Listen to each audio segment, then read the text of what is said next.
ஐயோ டைமுக்கு திருப்பி கொடுக்கணும், இல்லைன்னா தீஞ்சு போயிடுங்க.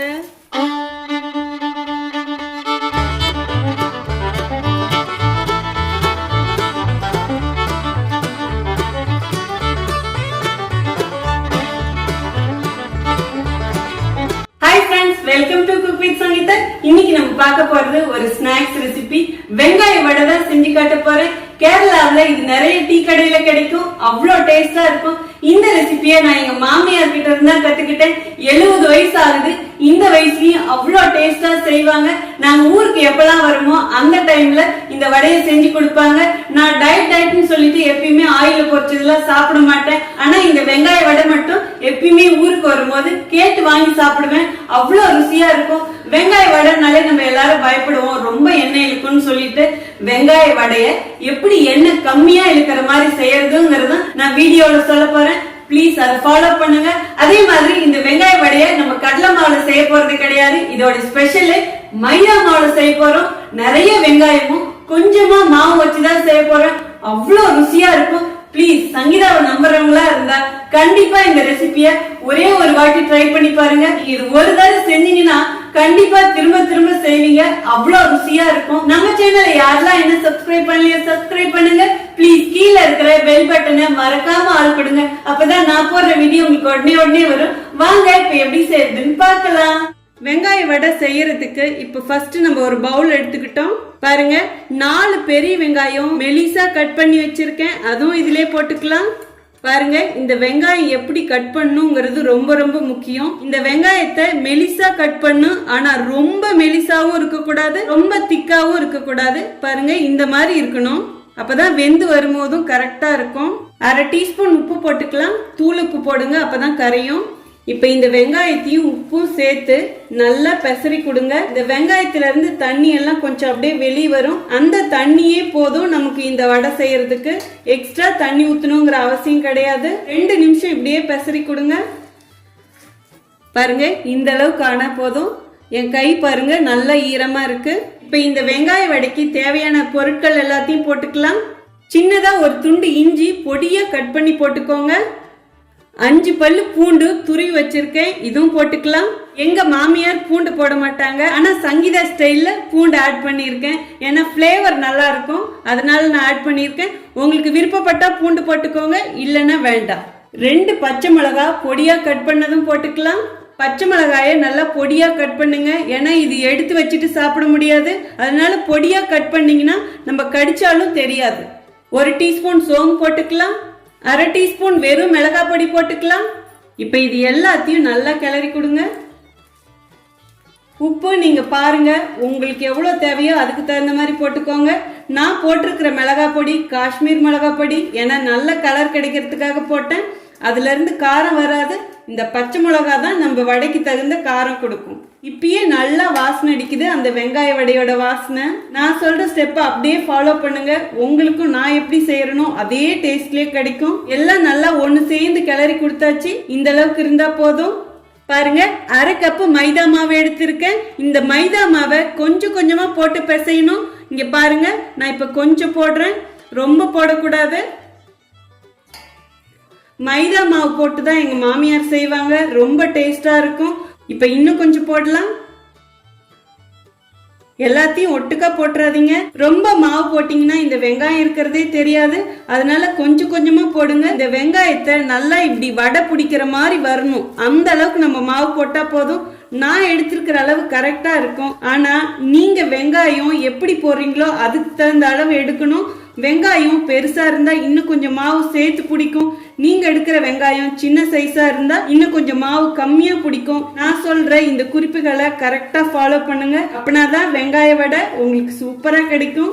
பாருங்க, மீதி இன்னும் கொஞ்சம் மாவு இருக்கு, அதுவும் போட்டுக்கலாம். இப்போ 1/2 கப்பு மாவு ஃபுல்லா நம்ம போட்டாச்சு. பாருங்க, எல்லாம் நல்லா மிக்ஸ் பண்ணியாச்சு. இந்த ஸ்டேஜ்ல உப்பு பத்துதான் பாருங்க. பத்தலனா கொஞ்சம் போடுங்க. இப்ப இதுல கொஞ்சம் கம்மியா இருக்கு, நான் இன்னும் கொஞ்சம் போடுறேன். ரொம்ப போட்டக்கூடாது, உப்பு கக்கும்.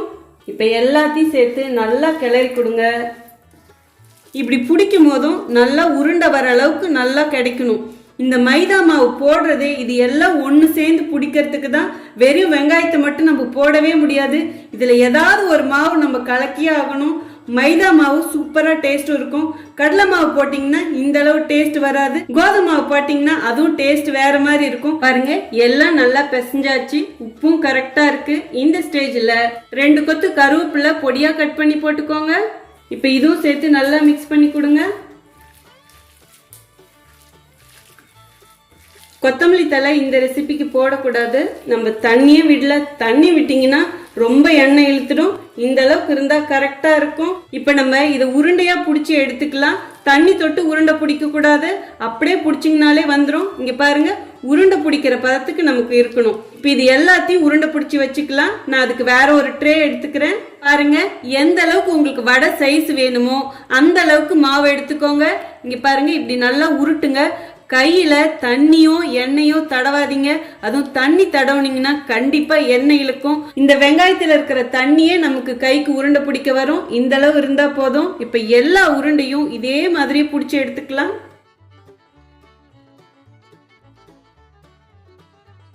அவ்வளவுதாங்க, நாம எடுத்த வெங்காயத்துக்கு 10 உருண்டை வந்துருச்சு. இவ்வளவுதாங்க. பாருங்க இப்ப நம்ம வெங்காய வடை பொரிச்சு எடுக்கிறதுக்கு ஸ்டவ் ஆன் பண்ணி ஒரு கடாய் வச்சுட்டேன். வடை பொரியிற அளவுக்கு நம்ம எண்ணெய் ஊத்திக்கலாம். நான் தேங்காய் எண்ணெய் தாங்க விடுறேன். நீங்க தேங்காய் எண்ணெயிலே செய்யணுங்கிற அவசியம் கிடையாது. கடலை எண்ணெயிலையும் செஞ்சீங்கன்னா அவ்வளவு சூப்பரா இருக்கும். நீங்க ரெகுலரா எந்த எண்ணெயில சுடுவீங்களோ அதுலயும் சுடலாம். இந்த எண்ணெய் நல்லா சூடாகட்டும், அதுக்கப்புறம் நம்ம வடை தட்டி போடலாம். எண்ணெய் சூடாயிடுச்சான்னு பாக்குறதுக்கு நம்ம ஒரே ஒரு வெங்காயத்தை இதுல போட்டு பார்க்கலாம். பாருங்க மேல பொரிஞ்சு வருது. இப்ப கரெக்டா இருக்கும். அடுப்பை சிம் பண்ணிடுறேன். ஏன்னா இது இரும்பு கடாய், நல்லா சூடா இருக்கும். ஆயில் இந்த அளவுக்கு சூடானா போதும். பாருங்க நான் ஒரு உருண்டை எடுத்துக்கிட்டேன். அப்படியே லேசா தட்டி கொடுங்க. இந்த ஓரெல்லாம் நல்லா இப்படி அப்படியே ஷேப்பா பண்ணி கொடுங்க. இந்த அளவு இருந்தா போதும். அப்படியே இப்படி கையில் எடுத்துட்டு இப்படி போடுங்க. அப்படியே வடை மாதிரி தட்ட வேண்டியதுதான். இங்க பாருங்க அப்படியே போட்டுருவோம். இந்த ஓரத்துல அப்படியே தூக்கிட்டு இருக்கிறதெல்லாம் கொஞ்சம் அப்படியே நல்லா இப்படி அமுக்கி கொடுங்க. அவ்வளவுதான். மூணாவதும் போட்டுருவோம். ஒரு பக்கம் நல்லா செவந்துட்டா அடுத்த பக்கம் திருப்பி கொடுங்க. அந்த சோம்பு போட்டோம் இல்லைங்களா, நல்ல வாசனை. அதே மாதிரி பூண்டும் நல்லா வாசனை அடிக்குது. இப்ப அடுப்பானல் கொஞ்சம் தூக்கி வச்சிருங்க. ரொம்ப அதிகமாவும் இருக்கக்கூடாது, கம்மியாவும் இருக்கக்கூடாது, மீடியமா இருக்கணும். அப்படியே திருப்பி திருப்பி கொடுங்க. நல்லா வெந்ததுக்கு அப்புறம் நம்ம எடுத்துடலாம். பாருங்க பார்க்கும் போதே நமக்கு தெரியும் இன்னும் ப்ரௌன் ஆகணும். வெங்காயம் எல்லாம் அப்படியே கலர் சேஞ்ச் ஆகணும். அப்படியே கோல்டன் ப்ரௌன் கலர்ல வரும். நான் ஸ்பூன் வச்சுதான் திருப்பி கொடுக்கறேன், ஏன்னா ரொம்ப ஈஸியா இருக்கும். பாருங்க இந்த பக்கம் இப்ப செவந்து இருக்குல்ல, இந்த கலர்ல வரணும். ஒரே பக்கமே ரொம்ப நேரம் விடாதீங்க. அப்படியே திருப்பி திருப்பி கொடுத்துக்கிட்டே இருங்க. கலரை பாருங்க, சும்மா அப்படி இருக்கு. இதை ஃபர்ஸ்ட் எடுத்துடுறேன். ஒரு பிளேட்ல டிஷ்யூ போட்டு வச்சுக்கோங்க, அப்பதான் அந்த எண்ணெயெல்லாம் இழுக்கும். இப்ப எல்லாத்தையும் எடுத்துடலாம். நான் வடை மாதிரி தட்டி போட்டிருக்கேன். நீங்க போண்டா மாதிரி வேணாலும் போட்டுக்கலாம். அதே மாதிரி பக்கோடா மாதிரி உதித்தி விட்டும் போட்டுக்கலாம். இப்ப இதையும் எடுத்துடலாம். இங்க பாருங்க, எப்பயுமே வடை பொரிச்சு எடுக்கும் போது இப்படி ஓரமா கொண்டு வந்து அப்படியே இப்படி சாச்சிங்கன்னா அந்த எண்ணெயெல்லாம் வடிஞ்சிரும். அதே மாதிரி கேர்ஃபுல்லா பண்ணணும். பாத்திரம் திக்கானதா வைக்கணும், இல்லைன்னா நீங்க ஓரமா கொண்டு வரும்போது அப்படியே சாஞ்சிரும். பார்க்கவே அம்புட்டு அழகா இருக்குல்ல. இனி அடுத்ததும் போட்டு எடுத்துரும். இப்ப அடுப்பு அனல் ஃபுல்லா கம்மியாவே இருக்கட்டும்.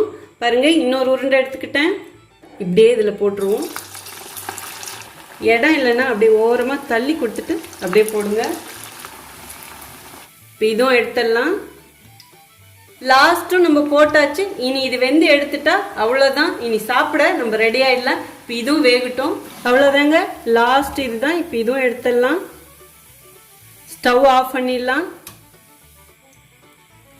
அவ்வளவுதாங்க, எல்லாமே நல்லா பொரிச்சு எடுத்தாச்சு. இப்ப நம்ம வெங்காய வடை சூப்பரா சாப்பிட ரெடி ஆயிடுச்சு. வாங்க எப்படி இருக்குன்னு டேஸ்ட் பார்க்கலாம். வெங்காய வடை ரெடி.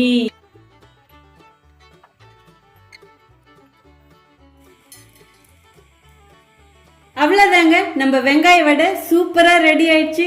பார்க்கவே பாருங்க எம்புட்டு அழகா இருக்குன்னு. பார்த்தா மட்டும் போதுமா, பார்க்க பார்க்க சாப்பிடணும்னு தோணுது இல்ல. ரொம்ப ஈஸியான ரெசிபிங்க. நான் சொல்லி கொடுத்த அதே டிப்ஸை நீங்களும் ஃபாலோ பண்ணுங்க. கண்டிப்பா இதே மாதிரி பார்க்க அழகாவும் நாக்குக்கு ருசியாவும் அவ்வளோ சுவையா இருக்கும். நிஜமாங்க, இதுல எந்த விதமான ஒளிவு மறைவும் இல்லை. இதுதான் உண்மை. நான் எதுவுமே உங்ககிட்ட மறைக்கல. இந்த கலரும் உண்மை, இந்த ஷேப்பும் உண்மை, எல்லாமே உண்மைங்க. இந்த அழகும் உண்மை. இப்ப சாப்பிட்டு பார்த்தலாம். ஐயோ, செம்ம டேஸ்ட்டுங்க. சான்ஸே இல்லை.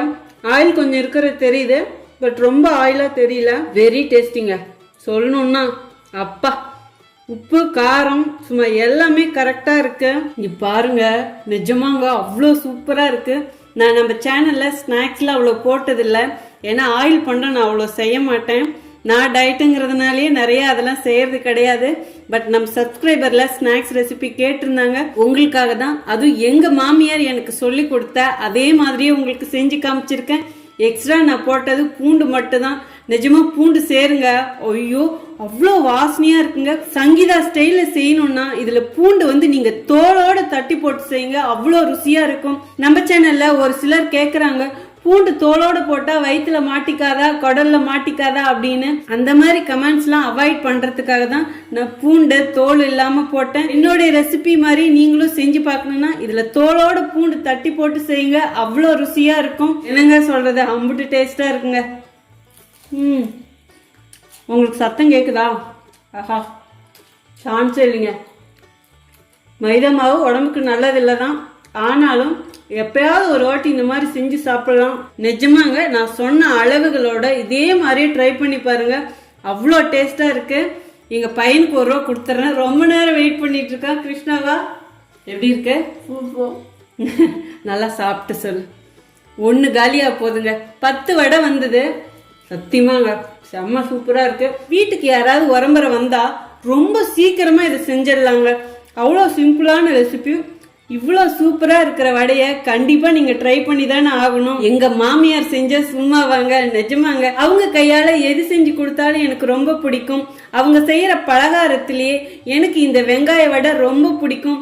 அவங்க இன்னும் நல்லா பெருசா தட்டி போடுவாங்க. இந்த ஓரத்தெல்லாம் பாத்தீங்கன்னா அப்படியே தூக்கி தூக்கிட்டு நிற்கும். பட் எனக்கு தெரிஞ்ச மாதிரி நான் போட்டு எடுத்தேன். என்னதான் இருந்தாலும் பெரியவங்க தானே. அவங்க கையால சாப்பிடும் போது அது வேற டேஸ்டா இருக்கும். எங்க பையனும் சாப்பிட ஆரம்பிச்சிட்டாங்க. ஸோ இப்போ எல்லாருமே நாங்க உட்காந்து சூப்பரா சாப்பிட போறோம். டீ டைம்க்கு ஏத்த ஒரு அருமையான ரெசிபி. இதோட ஒரு டீயோ காஃபியோ எது வேணாலும் வச்சுக்கிட்டு சாப்பிடுங்க, அவ்வளோ பிரமாதமா இருக்கும். எங்க மாமியாருக்கு 70 வயசு ஆயிடுச்சு. அப்ப எக்ஸ்பீரியன்ஸ் எப்படி இருக்கும்னு பாருங்க. அவங்களோட கைப்பக்குவம் அவ்வளோ சூப்பரா இருக்கும். எங்க மாமியார் கிட்ட இருந்து கத்துக்கிட்ட ரெசிபி தான் உங்களுக்கு செஞ்சு காமிச்சிருக்கேன். இவ்வளவு சூப்பரா இருக்க இந்த வெங்காய வடைய கண்டிப்பா நீங்க செஞ்சு சாப்பிட்டு பார்க்கணும், அவ்வளோ அருமையா இருக்கு. உங்களுக்கு இந்த ரெசிபி பிடிச்சிருந்தா ப்ளீஸ் மறக்காம ஒரு லைக் கொடுங்க.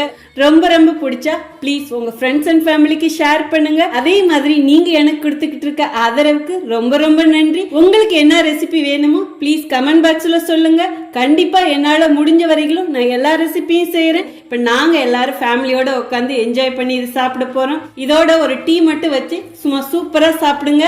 அதே மாதிரி செஞ்சு சாப்பிட்டுட்டு ப்ளீஸ் எனக்கு கமெண்ட் பாக்ஸ்ல நீங்க எப்படி இருக்குன்னு சொல்லிட்டு சொல்லணும். ஓகேங்க, ரொம்ப பேஸ்ட்னு நினைக்கிறேன். ஸோ உங்களுக்கும் பிடிச்சிருக்கும். அடுத்த ஒரு நல்ல வீடியோல சந்திக்கிறேன். See you, bye bye, love you all.